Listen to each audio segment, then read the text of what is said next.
আসসালামু আলাইকুম। শুরু করছি শ্রাবণ মেঘের রোদ্দুর পর্ব ৫। মাহিদ বাড়িতে ঢুকেই সকলকে সালাম করে, এরপর এগিয়ে গিয়ে জড়িয়ে ধরে তার মাকে। এতদিন পর ছেলেকে পেয়ে হাউমাউ করে কেঁদে ওঠেন রাহেলা বেগম। কতদিন পর কাছে পেয়েছে ছেলেকে তিনি, তাই নিজেকে আর সামলে রাখতে পারেনি। সকলেই একে একে মাহিদের সাথে কুশল বিনিময় করতে থাকে। তখনই সবার পেছন থেকে ঘরে প্রবেশ করে রাব্বি আহমেদ। হ্যালো জনগণ, সকলের রাব্বি ফ্যান্টাস্টিক হাজির। রাব্বি আহমদকে দেখে আফসানা বেগম আর রাহেলা বেগম একে অপরের দিকে তাকায়। মাহিদ কিছুটা অবাকের স্বরে তার মাকে জিজ্ঞেস করে ওঠে, মা, ছোট চাচ্চু নিজেকে রাব্বি ফ্যান্টাস্টিক বলে চলেছে তখন থেকে, কেন? মাহিদের এমন কথা শুনে মুখ টিপে হেসে ওঠে রাহেলা বেগম আর আফসানা বেগম। রাহেলা বেগম চুপি চুপি ছেলের কানের কাছে গিয়ে বলে ওঠে, যবে থেকে তোর চাচ্চুর চাকরি চলে গিয়েছে তখন থেকেই সে নিজেকে জিনিয়াস ভাবে। এটা কেমন কথা মা? কিছুটা আশ্চর্য হয়ে বলে ওঠে মাহিদ। সে অনেক কাহিনী পরেও শুনতে পারবি, এখন চল ফ্রেশ হয়ে খেয়ে নিবি। খাওয়ার কথা শুনতে লাফিয়ে ওঠে রাব্বি আহমেদ। চলো চলো, জলদি খাওয়া যাক। শ্রেয়া পাশ থেকে রাব্বি আহমেদের উদ্দেশ্যে বলে ওঠে, তুমি না ডায়েট করো চাচ্চু? শ্রেয়ার কথা শুনে রাব্বি আহমেদ বলে ওঠে, আমার মনে হয় পৃথিবীর সব সমস্যার সমাধান পেটের ভেতর ঢুকিয়ে দেই। হাসতে হাসতে সবাই খেতে বসে পড়ে। মাহিদও ফ্রেশ হয়ে বসে পড়ে। মেঘকে দাঁড়িয়ে থাকতে দেখে মাহিদ বলে ওঠে, কিরে, খেতে বস, দাঁড়িয়ে আছিস কেন?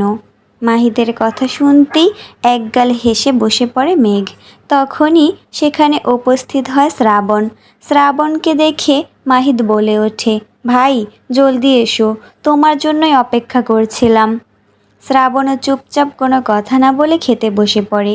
খেতে খেতে নানা ধরনের কথা বলতে থাকে সকলে।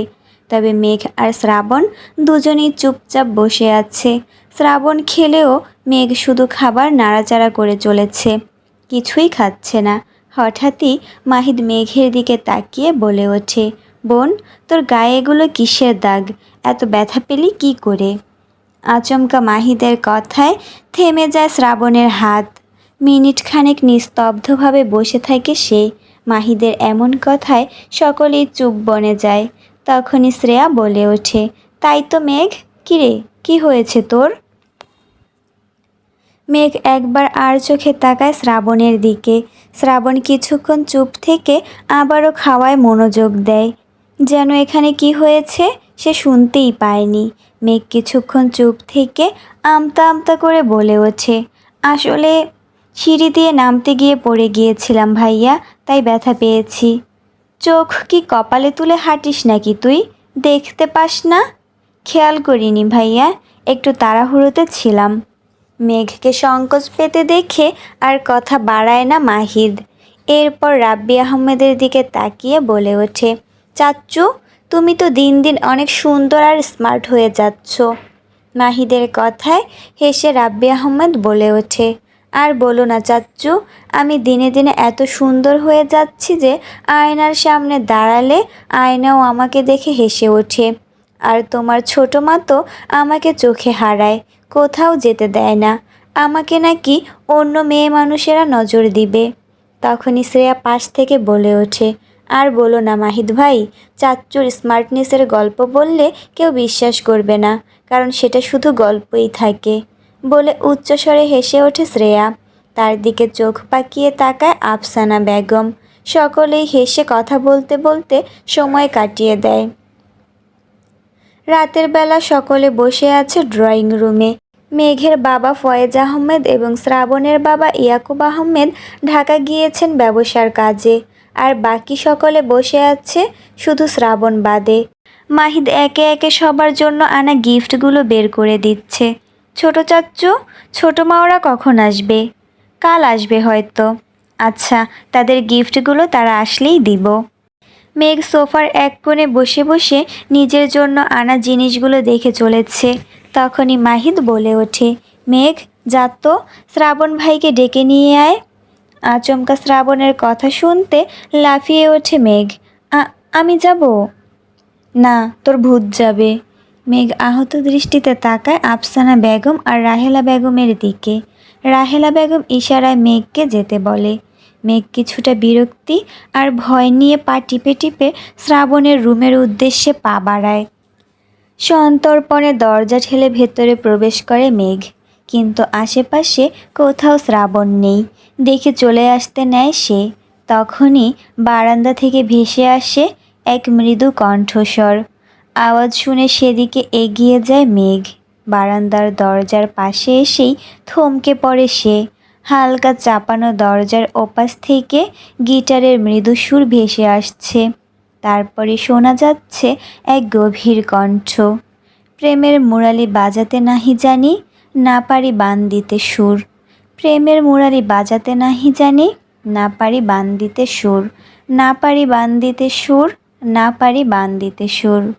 হঠাৎ চারপাশ এক লহমায় কেমন যেন অজানা আবেগে পরিপূর্ণ হয়ে উঠেছে। শ্রাবণের কণ্ঠে স্পষ্ট ব্যতিগ্রস্ততা, কেমন যেন বিভীষিকাময় আর্তনাদের মতো শোনাচ্ছে। নিথুয়া পাথারে নেমেছি বন্ধুরে, ধরো বন্ধু আমার কেহ নাই। নিথুয়া পাথারে নেমেছি বন্ধুরে, ধরো বন্ধু আমার কেহ নাই। ধরো বন্ধু আমার কেহ নাই, ধরো বন্ধু আমার কেহ নাই। শ্রাবণের এমন কণ্ঠে কেমন চিনচিনে ব্যথা অনুভূত হচ্ছে মেঘের অন্তরে। কতটা কষ্ট নিয়ে মানুষ এমন বিষাদ সুরে গাইতে পারে জানা নেই মেঘের। আচমকা কারো উপস্থিতি অনুভব হতে থেমে যায় শ্রাবণ। শ্রাবণকে থামতে দেখে কিছুটা ভড়কে যায় মেঘ। চোর ধরা পড়ার মতোই আমতা আমতা করতে থাকে সে। পিছনে না তাকিয়েই শ্রাবণ বলে ওঠে, কেন এসেছিস? শ্রাবণ কিভাবে না তাকিয়ে বুঝতে পারল এটা সে? আজব। কিছুটা অবাকই হলো মেঘ। এরপর বলে উঠল, তোমাকে ভাইয়া ডেকেছে, আমাকে বলেছে ডেকে নিয়ে যেতে, তাই এসেছি। হাতে থাকা গিটারটা কর্নারে রেখে পেছন ফিরে তাকায় শ্রাবণ। শ্রাবণকে দেখেই আঁতকে ওঠে মেঘ। শ্রাবণের চোখ জোড়া অসম্ভব লাল হয়ে আছে, যেন বহু বছরের কান্না আটকে রেখেছে। ছেড়ে দিলেই টুপটাপ জলকণায় সমুদ্র বয়ে যাবে। মেঘের দিকে তাকিয়ে শান্ত কণ্ঠে শ্রাবণ বলে ওঠে, কখনো তো নিজের ইচ্ছাতেও একটু আসতে পারিস আমার কাছে। তোমার কাছে আমার কোনো প্রয়োজন নেই, কেন আসব? এক দীর্ঘশ্বাস ছেড়ে শ্রাবণ এগিয়ে এসে মেঘের সামনে দাঁড়ায়। আমি কি এতই খারাপ ফুল? আমাকে কি একটু ভালোবাসা যায় না? তাচ্ছিল্য হেসে ওঠে মেঘ। না, যায় না শ্রাবণ ভাই। এরপর নিজের গায়ের ক্ষতগুলো দেখায় মেঘ। এই যে দেখুন, এগুলো দেখতে সামান্য ক্ষত হলেও এগুলো আমার কাছে কলঙ্ক সমান। কিন্তু এই কলঙ্ক আমি কখনো আপনার গায়ে লাগাতে পারবো না, কারণ পুরুষের গায়ে কখনো কলঙ্ক লাগে না। পুরুষ আজীবন শুদ্ধ থাকে। কলঙ্কের সৌভাগ্য শুধু নারীদেরই হয়। এবার আরও কিছুটা এগিয়ে আসে শ্রাবণ। মেঘের দুবাহু চেপে ধরে বলে ওঠে, তোর গায়ে কলঙ্কও আমি দেব, আবার সেই কলঙ্ক যত্ন করে মুছেও আমিই দিব, কারণ তুই শুধু আমার। আর আমার হওয়া এত সহজ না। আমার হতে হলে তোকে আমাকে সহ্য করার ক্ষমতা থাকতে হবে। কিন্তু আমি তো তোমার হতে চাই না শ্রাবণ ভাই। তোকে যে আমার হতেই হবে জান। পুনর্জন্ম হবে না বলেই তোকে এই জন্মে পাওয়ার এত তীব্র আকাঙ্ক্ষা আমার। বিশ্বাস কর, যদি আরও 1000টা জন্ম পেতাম, সেই জন্মেও শুধু তোকেই চাইতাম। ভাইয়া ডাকছে তোমাকে, সবাই অপেক্ষা করছে। বলে শ্রাবণকে আর কোনো কথা বলার সুযোগ না দিয়ে শ্রাবণের হাত ছাড়িয়ে সেখান থেকে চলে আসে মেঘ। যেতে যেতে তার চোখ বেয়ে গড়িয়ে পড়ে বিষাদের অশ্রুকণা। মনে মনে সে আওড়ায়, কেন আমাকে এত কষ্ট দাও শ্রাবণ ভাই? তুমি জানো না, তোমার ফুল যন্ত্রণা সইতে পারে না, সামান্য আঘাতেই কুঁকড়ে যায়, তাও কেন এত আঘাত করো? পর্ব 6। কয়েকদিন থেকে ভার্সিটি যাচ্ছে না মেঘ। শরীর খারাপ থাকায় আপাতত ভার্সিটি যাওয়ার কোনো ইচ্ছেই নেই তার। আর তাছাড়া শ্রাবণ ভার্সিটি চলে গেলে শান্তিমতো বাড়িতে থাকতে পারে সে, না হলে শ্রাবণের বাচ্চা সারাদিন তাকে বডিগার্ডের মতো পাহারা দিতে থাকে। মেঘ বলেছিল সে অসুস্থ, তাই ভার্সিটি যাচ্ছে না। এই জন্য আজ তাকে বাড়িতে দেখতে আসছে মেঘের একমাত্র প্রাণপ্রিয় বান্ধবী রুহি। শান্তিনিকেতনের সামনে এসে রিকশা থেকে নেমে রিকশাওয়ালা মামার ভাড়া মিটিয়ে সবেমাত্র ঘরে প্রবেশ করে রুহি। তখনই রাহেলা বেগম এসে দাঁড়ায় সামনে। রুহি এগিয়ে গিয়ে জড়িয়ে ধরে রাহেলা বেগমকে। কেমন আছো আন্টি? ভালো আছি মা, তুমি কেমন আছো? আমিও ভালো আছি। মেঘ কোথায় আন্টি? ওর ঘরেই আছে। ঠিক আছে আন্টি। বলেই যেই না রুহি উল্টো করে যেতে যাবে, তখনই আচমকা ধাক্কা লাগে মাহিদের সাথে। মাহিদ তাড়াহুড়ো করে কোথা থেকে জানি আসছিল। তৎক্ষণাৎ সজোরে ধাক্কা লাগায় ধপাস করে মেঝেতে পড়ে যায় রুহি। চোখ মুখ কুঁচকে কোকিয়ে ওঠে সে। সরি, আমি খেয়াল করিনি। মাহিদের কথায় তার দিকে রক্তচক্ষু নিয়ে তাকায় রুহি। তেতিয়ে বলে ওঠে, কানা নাকি, চোখে দেখতে পান না? সরি বললাম তো, আশ্চর্য। উঠে দাঁড়ায় রুহি। এবার আবারও কর্কশ কণ্ঠে বলে ওঠে, সরি বললে কি সব সমস্যার সমাধান হয়ে যায় নাকি? কে আপনি? যত সব। রুহির কথায় ভ্রু কুঁচকে তার দিকে তাকায় মাহিদ। তুমি কে মেয়ে? এভাবে কথা বলছো কেন আমার সাথে? নিঃশ্বাস ছেড়ে তাচ্ছিল্য হেসে ওঠে রুহি। হা, আমি মেঘের বেস্ট ফ্রেন্ড, এই পরিবারের খুবই কাছের একজন। আর এটা আপনার বাবার বাড়ি না যে এভাবে কথা বলবেন আমার সাথে। আমার বাবারই বাড়ি এটা। মা বলে দাও এই ঝগড়াটে মেয়েটাকে। বলেই হনহনিয়ে ঘরের ভিতরে চলে যায় মাহিদ। রুহি হেসে তাকায় রাহেলা বেগমের দিকে। পাগল নাকি এই লোক আন্টি? আপনাকে মা ডাকছে। হঠাৎই ব্যাপারটা বোধগম্য হতেই তবদা খেয়ে যায় রুহি।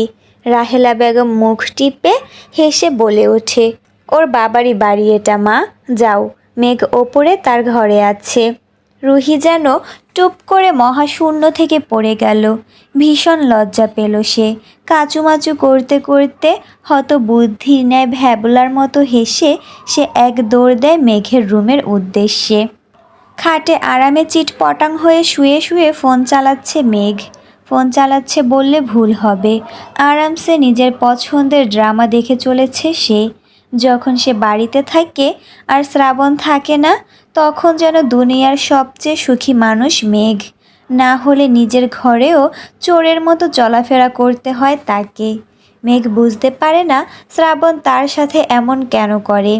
একটা ঘটনার জন্য আজকে তাদের সম্পর্কের এই পরিণতি। না হলে হয়তো পরিস্থিতি অন্যরকম হতো, কিন্তু অন্যরকম হলেও বা কি হতো? তাও তো শ্রাবণ তাকে সবসময় বকাঝকা আর মারের ওপর রাখে। তখনই আচমকা হুড়মুড়িয়ে ঘরে প্রবেশ করে রুহি। রুহিকে এভাবে ঘরে ঢুকতে দেখে কিছুটা অবাক হয় মেঘ। লাফিয়ে শোয়া থেকে উঠে বসে সে। কিরে রুহি, কখন এলি তুই? আসবি আমাকে জানালি না তো?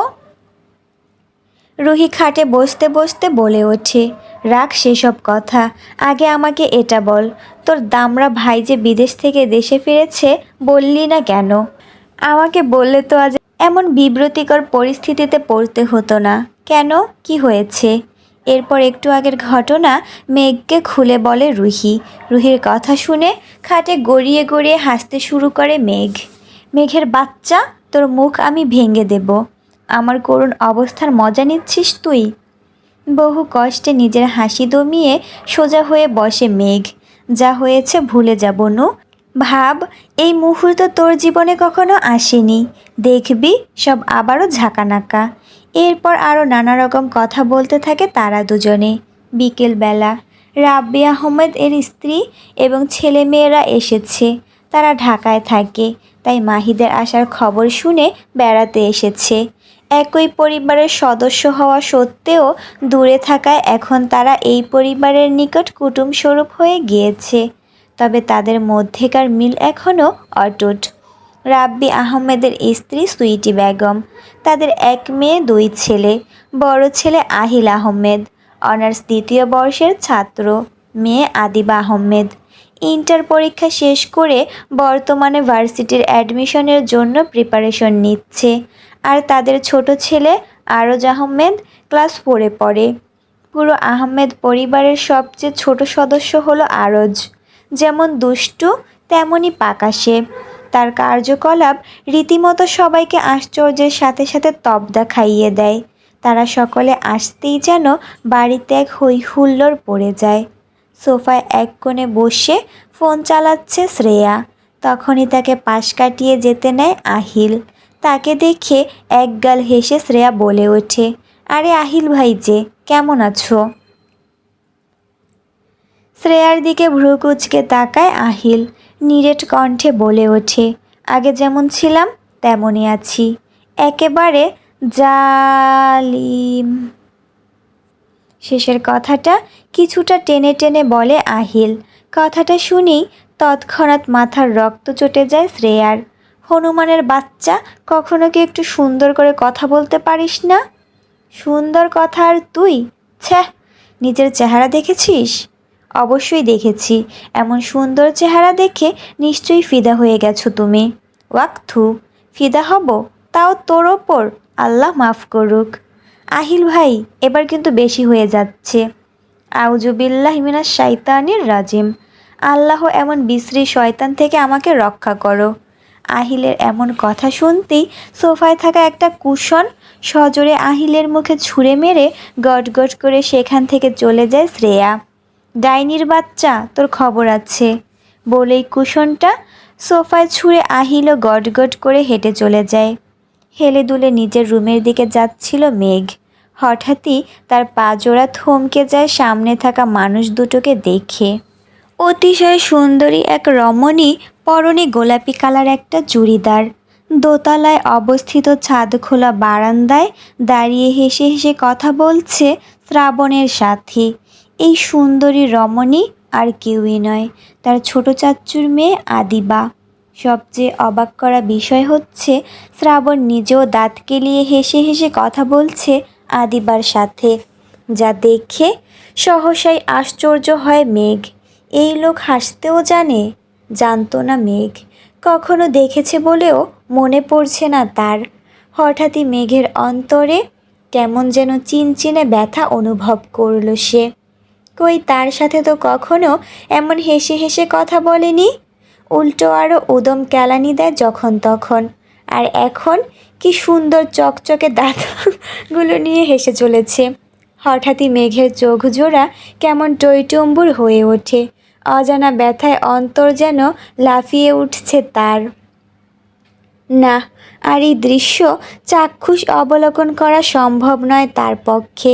তৎক্ষণাৎ দাঁড়িয়ে না থেকে হনহনিয়ে সেই স্থান ত্যাগ করে নিজের রুমে চলে যায় মেঘ। গিয়েই ধরাম করে লাগিয়ে দেয় দরজার কপাট। মেঘের যাওয়ার দিকে আর চোখে তাকিয়ে আবারও নিজের চিরাচরিত রূপে ফিরে আসে শ্রাবণ। মূলত এতক্ষণ আদিবা তাকে অ্যাডমিশনের সম্পর্কে নানা প্রশ্ন জিজ্ঞেস করেছিল, কিন্তু মেঘকে আসতে দেখেই শ্রাবণ ইচ্ছে করে আদিবার সাথে এমন হেসে হেসে কথা বলছিল।